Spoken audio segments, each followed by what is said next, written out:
আজকের ভিডিওটা হাসি ঠাট্টার হবে না, আজকের ভিডিওটা সিরিয়াস হবে আর হ্যাঁ রক্ত গরম করবে। তো ভিডিওটা কোনো স্কিপ না করেই দেখবে, ঠিক আছে? তো চলো শুরু করি। প্রভু চিন্ময় কৃষ্ণ দাসকে বাংলাদেশে গ্রেপ্তার করা হয়েছে, ওনার উপরে দেশদ্রোহীর চার্জ লাগানো হয়েছে। আর আজ বাংলাদেশের অবস্থা কিছু এইরকম। এদিকে বাংলাদেশ ক্রমশই উত্তাল হচ্ছে অগ্নিগর্ভ পরিস্থিতি। বাংলাদেশে গ্রেফতার চিন্ময় কৃষ্ণ দাস সন্ন্যাসী আর সন্ন্যাসীর মুক্তির দাবিতে ভারতেও হিন্দুদের ক্ষোভ উপচে পড়ছে। কলকাতায় সনাতনী সমাজের মিছিল, যে মিছিল শুরু হয়েছে শিয়ালদা থেকে বাংলাদেশ ডেপুটি হাই কমিশনের দপ্তর পর্যন্ত। বাংলাদেশে বলা হচ্ছে ইসকন নাকি ডেঞ্জারাস তাদের জন্য। আর বাংলাদেশের অ্যাটর্নি জেনারেল বাংলাদেশের ইসকনকে ব্যান করার জন্য পিটিশন ফাইল করেছে। ওই ইসকনেরই কথা বলা হচ্ছে, যেই সংস্থার সারা পৃথিবীতে 850-র উপরে মন্দির রয়েছে।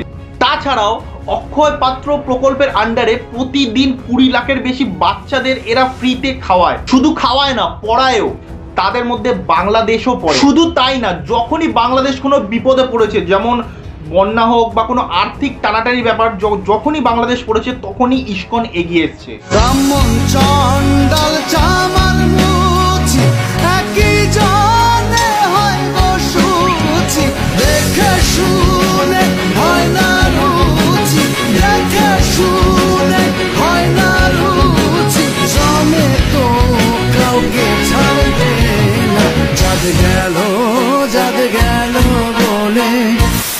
কিন্তু ওই যে বলে না, সাপকে যতই তুমি দুধ আর কলা খাওয়াও, সে যদি কাল সাপ হয় তাহলে একদিন না একদিন তোমাকে ঠিক ছোবল মারবেই।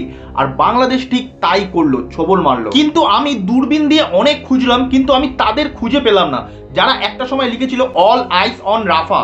কিন্তু তারা আজকে লিখতে পারছে না অল আইস অন বাংলাদেশ বা ঢাকা, ঠিক আছে? যেমন আমাদের সকল অ্যাক্টর অ্যাক্ট্রেসেস যাদেরকে আমরা মাথায় করে রেখেছি, আমাদের সকল বুদ্ধিজীবীরা, এসব শুয়োরের বাচ্চাগুলোকে আজকে এখন আর কেউ খুঁজে পাচ্ছে না। তারা ভাবছে যে হিন্দু তো হিন্দু বলে যা পারে হোক, ওরা মরুক, মুসলিম হলে দেখিয়ে দিতাম। কিন্তু আজকে তারা নেই। শুধু অ্যাক্টর অ্যাক্ট্রেস বা বুদ্ধিজীবীরা কেন, আপনি ঠিক করে ভাবুন তো, পশ্চিমবঙ্গের রুলিং পার্টির কোন নেতা এই ব্যাপার নিয়ে কথা বলেছে? এরা শুধু একটা কথাই বলে যাচ্ছে, সেন্ট্রাল যা করবে তাই আমরা মেনে নেবো। আরে ভাই, তোরা তো নিজেরা তো কিছু কর, একটু কিছু হলে তো মিটিং মিছিল এইসব নিয়ে শুরু, মানে তোরা বেরিয়ে পড়িস। এইবার একটু মিটিং মিছিল কিছু কর এইসব নিয়ে। নাকি হিন্দুদের উপর হচ্ছে বলে আপনারা সব চুপ আছেন, মুসলিম হলে দেখিয়ে দিতেন। এই সময় দেশের প্রত্যেকটা মানুষ একটাই জিনিস চাইছে, যে ভারত বাংলাদেশের ডাইরেক্ট কোনো একটা অ্যাকশন নিক। আমাদের যেসব নতুন নতুন মিসাইলগুলো তৈরি হচ্ছে, হাইপারসনিক সুপারসনিক যেগুলো মিসাইলগুলো তৈরি হচ্ছে, সেগুলো পোখরান টোকরান টেস্ট করার দরকার নেই। ডাইরেক্ট আমরা তো সেইগুলো টেস্ট করতে পারি বাংলাদেশে, তাহলে তো খুব ভালো হয়। সঠিক বলেছেন, আপনার বুদ্ধি ভালো। মানুষ এখন শুধু একটা জিনিসই চাইছে, যে 71-এ যেরকম ভারত সরকার বাংলাদেশে ঢুকে পাকিস্তানের হাত থেকে বাংলাদেশকে বাঁচিয়েছিল, ঠিক সেরকম এখনো ইন্ডিয়ান আর্মি বাংলাদেশে ঢুকে এই জিহাদিদের হাত থেকে হিন্দুদের যেন বাঁচায়। মানুষ এখন সেটাই চাইছে। আমরা তো এটা সবসময় শুনতে পাই যে আমরা পৃথিবীর 5ম সবথেকে বড় অর্থনৈতিক ব্যবস্থা। আমাদের আর্মি হলো পৃথিবীর 4র্থ স্থানে রয়েছে, সব থেকে স্ট্রংগেস্ট আর্মির মধ্যে। তো এই সময় ফায়দা কি, যদি পাশে একটা ফুসকুড়ির মতো একটা দেশ যদি আমাদেরকে চ্যালেঞ্জ জানায় এইভাবে, তাহলে এইসব থাকার আমাদের ফায়দাটা কি আছে?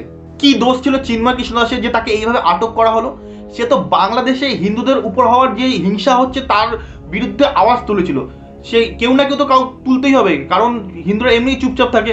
যখন কেউ একজন তুলতে গেল, তাকে আটক করে নেওয়া হলো, ঠিক আছে? আরে ভাই, আমাদের ইন্ডিয়াতে যখন নুপুর শর্মা কিছু একটা বলে ফেলেছিল, সেটা জন্য সারা পৃথিবী থেকে তোরা আওয়াজ তুলেছিলিস। আর এখানে বাংলাদেশে যখন তাদের উপর অত্যাচার হচ্ছে, তাদের মধ্যে কেউ একজন তো আওয়াজ তুলবে।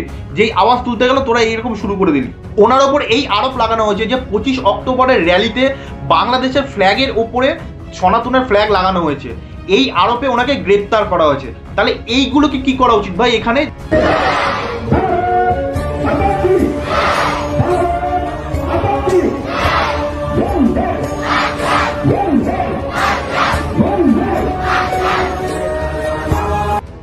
বল, তাহলে এদেরকে কি করা উচিত? এরা দেশদ্রোহী না? যে দেশে খায়, যে দেশে পড়ে, যে দেশে হাগে, যে দেশে মুতে, সেই দেশেরই জয় এরা করতে পারে না। আরে ভাই, মুখে অন্তত বল যে জয়, সে দেশে সেটাও বলতে পারে না। তা এদেরকে কি করা উচিত? এরা দেশদ্রোহী না? আপনাদের বলি, যবে থেকে মোহাম্মদ ইউনিসের সরকার বাংলাদেশে এসছে, তবে থেকে হিন্দুদের ওপর চরম অত্যাচার হওয়া শুরু হয়েছে। আর এই অ্যাটাকে অনেক হিন্দু মারাও গেছে। বাংলাদেশে 52খানা জেলাতে 200-র বেশি অ্যাটাক হয়ে গেছে হিন্দুদের ওপরে। হিন্দুদের 22খানা ধর্মীয় স্থানে অ্যাটাক করা হয়েছে। আগের মাসেই তো দুর্গাপুজোয় বাংলাদেশে কিভাবে দুর্গা প্যান্ডেলগুলোতে হামলা হয়েছে সবাই দেখেছে। প্রত্যেক বছরেই এটা হয়, শুধু বাংলাদেশে কেন, ইন্ডিয়াতে তো শুরু হয়ে গেছে। কার্তিক পুজোতেই তো মুর্শিদাবাদে মুসলিমরা আন্দোলন করা শুরু করে দিল। এই দুটো ভিডিও দেখুন, যদি ইন্ডিয়া থেকে বাংলাদেশে কেউ যায় ঘুরতে বা কোনো কাজে, আর সে যদি হিন্দু হয়, তার সাথে কিরকম আচরণ করা হচ্ছে একবার দেখুন। আমি বলেছিলাম আমি ইন্ডিয়াতে থাকি, তারপর আমার ধর্ম জিজ্ঞেস করে আমি বললাম আমি হিন্দু। তারপরে তারা আমাকে সাইডে নিয়ে গিয়ে আমার পকেট ছিনটাই হাতানো শুরু করে, আমার মোবাইল কেড়ে নেয়, আমার টাকা পয়সা সব ছিল পকেটে সেগুলো কেড়ে নেয়। থানায় যাই, এই থানা সেই থানা, সব দিকে ঘোরাতে লাগে, এই থানা হবে না আরেক থানা হবে, সেই থানা হবে না ওর থানা হবে। চিকিৎসা করলাম, প্রায় একটা প্রাইভেট হসপিটাল গেলাম, সেখানে বললো এইখানে হবে না অন্য একটা হসপিটাল হবে। এই করতে করতে ঢাকা মেডিকেল কলেজে যাই আমি। ওখানে যাওয়ার পর অনেক রিকোয়েস্টের পর তারপর আমাকে এই পুলিশ কেস করার জন্য যে রোজটা দরকার সেটা আমাকে দেয়। তারপর আমার চিকিৎসা করে ওখানে কোনো রকমভাবে অনেক রিকোয়েস্টের পর পুলিশ কেস হয়নি। আমি পরের দিন সকালেও চেষ্টা করেছিলাম করার, কিন্তু ওখানকার এলাকার কিছু নেতারা, উকিলেরা, ওরা এসে আমার এই পরিচিতের ফ্যামিলিকে প্রচণ্ডভাবে শাসায় যে আমি তো কেস করে চলে যাবো, তারপর তোমাদের কি হবে, তোমার ছেলে আছে। ওটা দেখলেন, এবার এই ভিডিওটা দেখুন। আমার একটাই অভিজ্ঞতা হলো যে আমাদের পার্শ্ববর্তী রাষ্ট্র আমাদের প্রতি এরকম হিংস্রতাভাবে আমাদের আক্রমণ করে, এইটাই মানে কল্পনার বাইরে, যে আমরা ভাবতে পারছি না যে একটা পার্শ্ববর্তী রাষ্ট্র আমাদের প্রতি এরকমভাবে যারা ধর্ম নিয়ে যারা চলে তাদের প্রতি এরকম হিংস্র বর্বরতা নির্যাতন ওরা করে, এইটাই আমাদের মেনে নিতে পারছি না আর কি। ধর্মীয় হ্যাঁ, আমি ধর্মীয় কাজে গেছিলাম, আমার গুরু ধামে গেছিলাম, শ্রীমৎ সুশীল পাগল আমার গুরু। আমি তো গেছি ধর্মের নামে, কিন্তু ওখানে যাইয়ে দেখি যে বিশৃঙ্খলা আমাদের প্রতি যে অত্যাচার করে, ওখানে হচ্ছে মারামারি, হাঙ্গামা, লুট, ছিনতাই, এগুলো হচ্ছে পথে ঘাটে। আমাদের এরকম যারা ধর্মভীরু তাদের দেখলে তাদের লুটপাট। আমি একটা ওষুধ কিনতেছি, তাও আমি ঠিক মতন ওষুধ কিনতে পারি না। বলে যে ভারতে যারা ওষুধ দেওয়া যাবে না, পেঁয়াজ রসুন বন্ধ করে দিচ্ছে, আমাকে বর্ডার সিল করে দেবে, এই দাঁড়ায় বানায় যা না আসে তাই অকথ্য ভাষা গালিগালাজ। এইবার আমি ওইসব খানকির ছেলে বাংলাদেশি জিহাদিদের বলতে চাই, আরে বাড়া, তোদের তো ওদের ফোড়া হলেও এখানে আসতে হবে।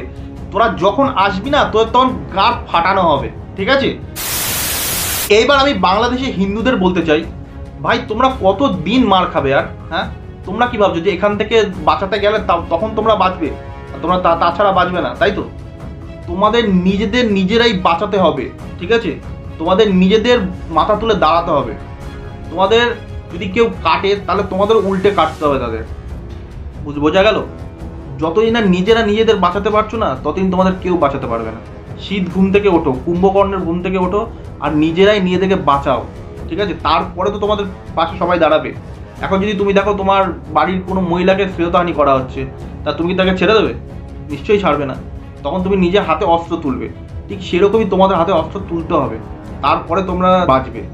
সবসময় একটা হিসাব মাথায় রেখে চলবে, যে কেউ যদি তোমার একটা মাথা নিতে আসে, তাহলে তাদেরকে 10টা মাথা আগে হারাতে হবে, তারপরে তোমার একটা মাথা পাবে।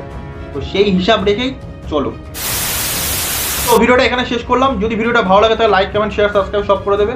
আর এটা আমার সেকেন্ড চ্যানেল, এই চ্যানেলটা সাবস্ক্রাইব করে রাখো পরবর্তী ভিডিওগুলো দেখার জন্য। আর যদি আমাকে ভালোবেসে থাকো তাহলে এই চ্যানেলটা সাবস্ক্রাইব করে রাখো, ঠিক আছে? তো চলো, দেখা হচ্ছে নেক্সট ভিডিওতে।